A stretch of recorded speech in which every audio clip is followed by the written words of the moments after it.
Titulaire d'une maîtrise en administration publique de l'ENAP, Carole Poirier est députée de la circonscription de Hochelaga-Maisonneuve depuis 2008.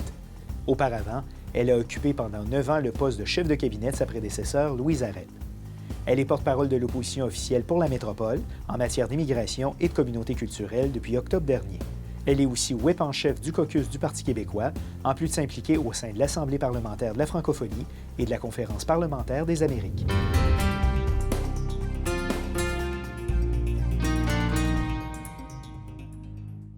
Carole Poirier, bonjour. Bonjour. Et bonne année à vous. Bien, bonne année 2017 que l'on espère très florissante pour l'Est de Montréal. Bien, on vous le souhaite. 2016 n'a pas été un long fleuve tranquille pour le Parti québécois. Démission surprise de votre chef, M. Péladeau. Course à la chefferie. Vous aviez appuyé Véronique Yvon, qui s'est retirée pour les raisons qu'on sait. Vous avez appuyé M. Lisée. Votre candidat a gagné. Est-ce que le caucus du Parti québécois s'est ressoudé autour de M. Lisée après la campagne? Bien, écoutez, moi, M. Lisée m'a confié la tâche de whip suite à son élection. Et pour les téléspectateurs qui ne connaîtraient pas, c'est quoi le rôle d'un whip? Bien, c'est le rassembleur, nationale? Finalement. Le whip est la personne au centre de l'aile parlementaire qui est là pour rassembler l'ensemble des députés et donner de la cohésion. C'est un petit peu aussi le préfet de discipline. Bien, s'il y a des petits pour écarts, des choses comme ça. il faut ramener de temps en temps les brebis qui s'égarent. Donc, c'est aussi la discipline en tant que telle. Mais moi, je le vois plus dans un rôle de cohésion et de faire ensemble, de se rassembler autour du nouveau chef, qui est un chef différent, qui est un chef qui aime surprendre et qui veut faire en sorte que le Parti québécois soit la vraie alternative pour 2018. Et ça nous permet de tout de suite faire le saut au bilan que vous faites du gouvernement libéral de M. Couillard. On viendra un peu plus tard au dossier de votre circonscription, mais quel bilan dressez-vous de M. Couillard qui rentre dans sa 3e année de mandat? Bien, écoutez, pour quelqu'un qui dit qu'il a sauvé le Québec, moi, je pense que c'est plutôt le contraire. Moi, ce que je vois, c'est de la détériorisation des services aux personnes âgées qui... Écoutez, ce que je vois sur le terrain, tous les jours, c'est des heures de soins à domicile qui sont coupées aux personnes âgées. C'est des soins de santé dans nos CHSLD qui sont complètement... on a abandonné nos personnes âgées. Vous constatez clairement sur le terrain les effets des politiques d'austérité. Effectivement, à l'école. Nos enfants qui perdent les spécialistes autour d'eux, qui viennent appuyer les professeurs. Ça, c'est du concret tous les jours parce que les budgets ont été coupés, parce que ce n'est pas une vraie priorisation pour le gouvernement. On a beau dire, moi, l'éducation, c'est ma priorité, mais quand on ne met pas les sous en éducation, ce n'est pas une vraie priorité. Et ça, c'est le résultat de 2 ans de gouvernance libérale. Il y a eu quand même de bonnes nouvelles dans votre circonscription d'un point de vue scolaire, l'annonce de reconstruction de 2 écoles, les écoles Saint-Nom de Jésus et Irénée-Lucie. Irénée-Lucie, c'est tout récent, c'était à la fin de l'année 2016. Il y avait des besoins importants dans ces 2 écoles? Bien, premièrement, on se rappellera, là, depuis quelques années, les écoles de la rue Adam, c'est 3 écoles, l'école Hochelaga, Baril et Saint-Nom de Jésus, les 3 fermées pour cause de contamination importante de moisissures. Ce qui amène donc que les élèves du quartier qui devraient aller dans ces écoles-là sont envoyés plus loin de leur domicile. Tout à fait. Donc, des petits bouts de chou là, qui prennent l'autobus tous les matins pour aller à Louis-Riel, dans Rosemont, pour aller à Édouard-Montpetit, et surtout dans des écoles secondaires. Alors, ça, c'était pour nous une catastrophe là, dans le quartier. Il y a quelques années, on a pris la décision de démolir, reconstruire l'école Baril, un investissement de 19 millions. On aura une belle école neuve. Les jeunes vont rentrer au printemps 2017. J'ai tellement hâte. L'école à côté, Saint-Nom-de-Jésus, elle va être conservée, mais on va complètement la rénover. Un investissement de 15 millions. Et la nouvelle de la semaine passée, la construction neuve sur un terrain vacant d'une école pour des enfants différents, des enfants autistes qui ont aussi des troubles apparentés. Exemple, ils peuvent être sourds et autistes, ont des problèmes de mobilité. 250 jeunes on sert tout Montréal avec cette école-là, qui va être une école adaptée pour ces jeunes-là qui en ont grandement besoin, qui sont de jeunes adultes entre 13 et 21 ans. Donc voilà, une école, donc l'école Irénée-Lucie. On en parlera d'ailleurs dans les prochaines minutes avec la commissaire scolaire Stéphanie Bélanger-Yang. Conditions féminines, des dossiers importants aussi pour vous. Il y a eu, entre autres, un projet de loi qui a été déposé concernant les cliniques d'avortement. Qu'est-ce que c'est exactement? Alors, bien, en février 2016, j'ai déposé un projet de loi pour donner aux cliniques d'avortement un périmètre dans lequel les manifestants ne peuvent venir harceler ou obstruer le passage aux femmes qui veulent accéder ou même aux travailleurs qui veulent accéder aux cliniques d'avortement, parce qu'il y avait là un enjeu à Montréal, entre autres, et les cliniques doivent aller chercher une injonction devant la Cour pour avoir un périmètre pour empêcher les manifestants d'intervenir. Et là, la situation se reproduisait à cause de déménagement. Alors, j'ai déposé un projet de loi que finalement, les libéraux n'ont pas appelé comme mon projet de loi, mais ils ont inclus les articles dans un projet de loi des libéraux qu'on a adopté. Finalement, qu'est-ce qu'on veut? C'est que les choses se passent. Ce n'est pas les trophées qu'on veut, mais les résultats. Alors, j'ai obtenu la modification législative pour sécuriser nos cliniques d'avortement. Vous avez, en plus d'être whip, vous avez d'autres fonctions. Aussi, à l'Assemblée nationale, vous êtes porte-parole, entre autres, de tous les dossiers concernant la métropole. Il y a eu une bonne nouvelle pour les centres d'éducation populaire de Montréal. Il y en a 5 qui étaient logés et qui sont toujours logés dans des locaux de la Commission scolaire de Montréal. Donc, ils seront sauvés. C'est une bonne nouvelle? Oui, c'est une excellente nouvelle. Écoutez, ça fait 5 ans, ça fait 5 ministres d'éducation à qui je raconte l'histoire. Et finalement, enfin, on voit le jour, 15 ans. Alors, c'est un bail de 15 ans qu'on offre au Centre d'éducation populaire, avec aussi des budgets de rénovation, 12 millions, et un budget de fonctionnement, parce qu'avant, c'est la commission scolaire qui assumait ces frais-là. Alors, vous savez, les centres d'éducation populaire, c'est des milieux de vie pour bien des personnes de tout genre.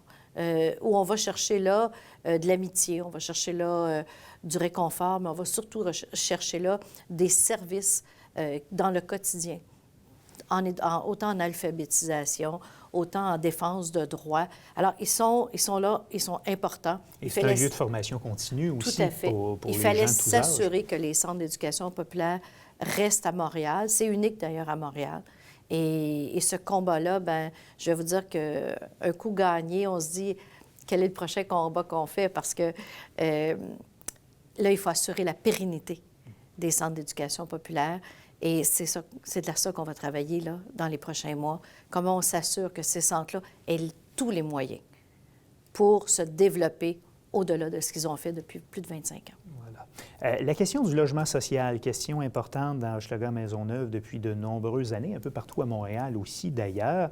Il y a un projet de loi qui est en gestation concernant l'inclusion pour le logement social. Qu'est-ce que c'est exactement? Alors, vous savez, quand un promoteur privé construit un ensemble d'habitations privées, dans certains secteurs de la ville, dans certains arrondissements, il a une obligation d'inclusion. Alors, il doit faire du logement social dans son projet ou contribuer à un projet de logement social ou donner un terrain. Alors, c'est les règles du jeu.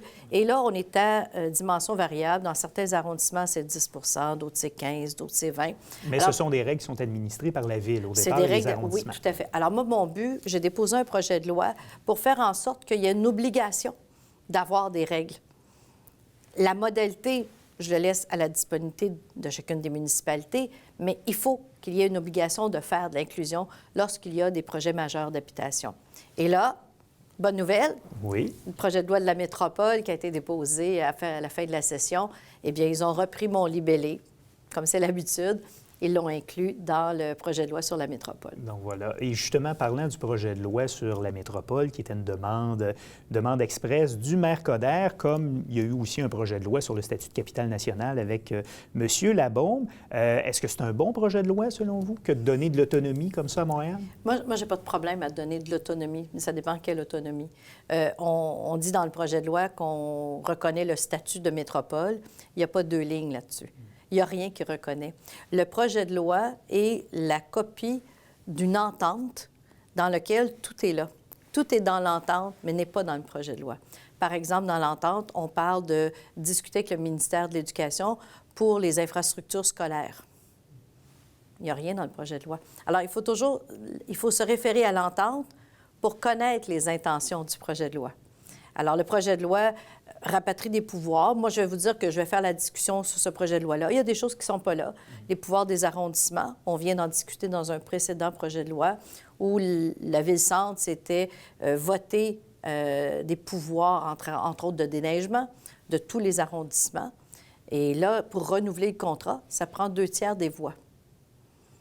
OK. On est obligé d'aller en projet de loi pour rabaisser cette norme-là à 50 À 50 parce que probablement que le maire n'aurait pas eu 2/3 des voix. Il n'y aurait pas eu sa majorité. Alors, on a balisé ce pouvoir-là dans le projet de loi précédent, mais par hasard, dans le projet de loi de la métropole qui devrait reconnaître l'ensemble de ces pouvoirs-là, on a 10 mots. OK, on suivra ça dans les prochains mois. Aussi, un dossier sur lequel vous avez, que vous avez poussé ou piloté, celui des congés parentaux pour les élus municipaux, parce que...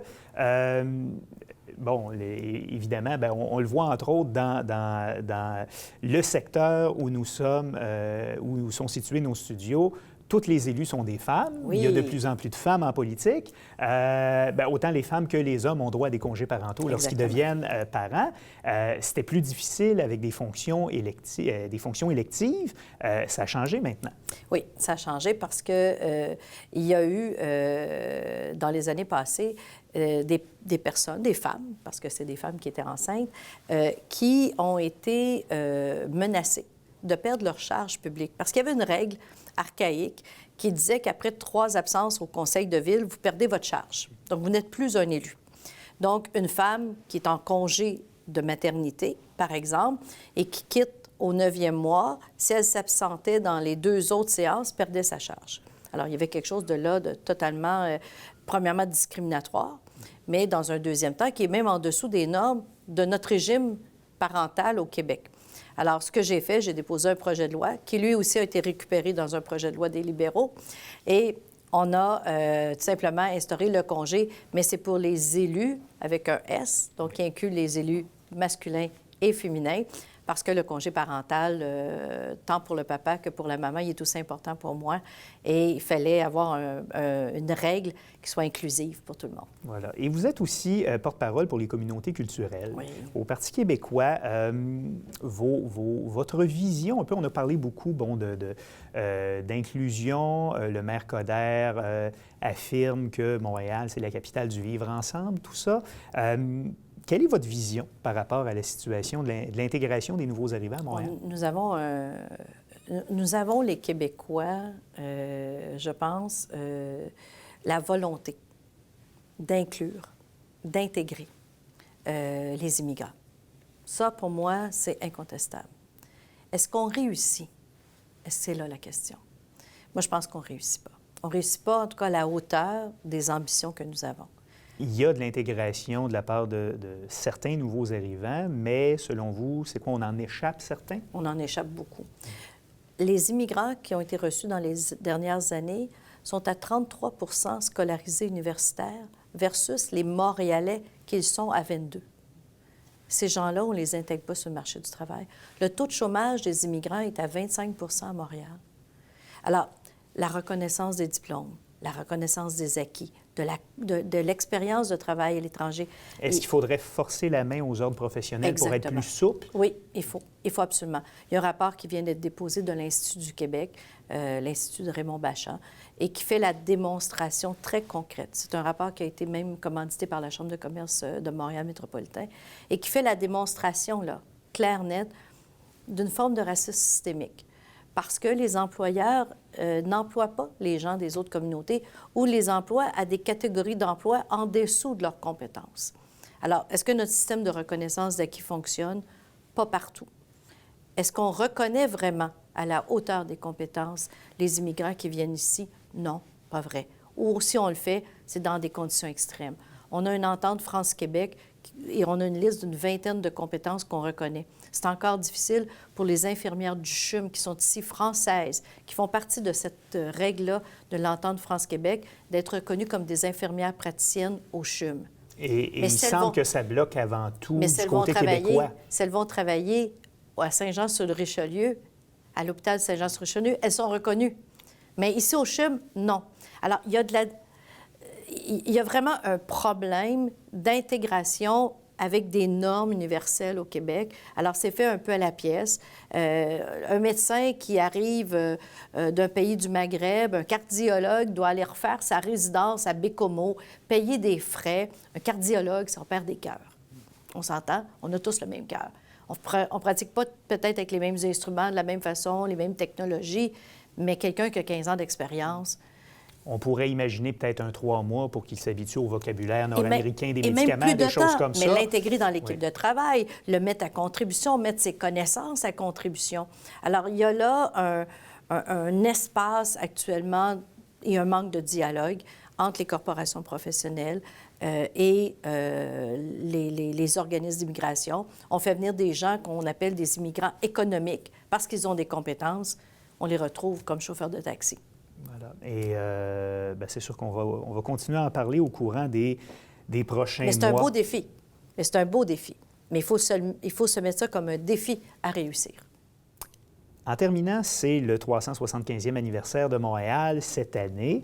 Il y aura des festivités tout au long des prochains mois. Selon vous, de quoi Montréal a-t-elle besoin? Mais moi, je vais vous parler de l'Est de Montréal. L'Est de Montréal a besoin... Vous d'entrée de jeu, d'ailleurs. Tout à fait. L'Est de Montréal a besoin d'amour, a besoin d'investissements importants. Moi, ce que je vois, c'est que l'investissement se fait à l'Ouest, présentement. En matière d'infrastructure, la ligne bleue, la rue Notre-Dame, est-ce qu'on va finir par réaliser la rue Notre-Dame? Est-ce qu'on va réaliser aussi l'ensemble du développement d'infrastructures au niveau de la décontamination des sols dans l'Est de Montréal pour être capable d'avoir des investissements importants? Parce que l'entrepreneur qui veut s'établir sur un terrain, ce qu'il veut, c'est être capable de construire rapido presto demain matin. Pas avoir à payer des millions et des millions de dollars en décontamination de sol parce qu'on a une friche industrielle qui était là, ouvrière, on se rappellera dans les années entre 50 et les années 80, mais qui est disparue. Alors, qu'est-ce qu'on fait de ces infrastructures-là qui sont là, qu'on a abandonnées et qu'il faut revitaliser? Moi, ce que je nous espère pour le 375e, c'est le leadership pour Montréal dans l'Est. Carole Poirier, merci beaucoup d'avoir été là. Une excellente année 2017 à vous. À vous aussi, puis à tout le monde, bonne année 2017.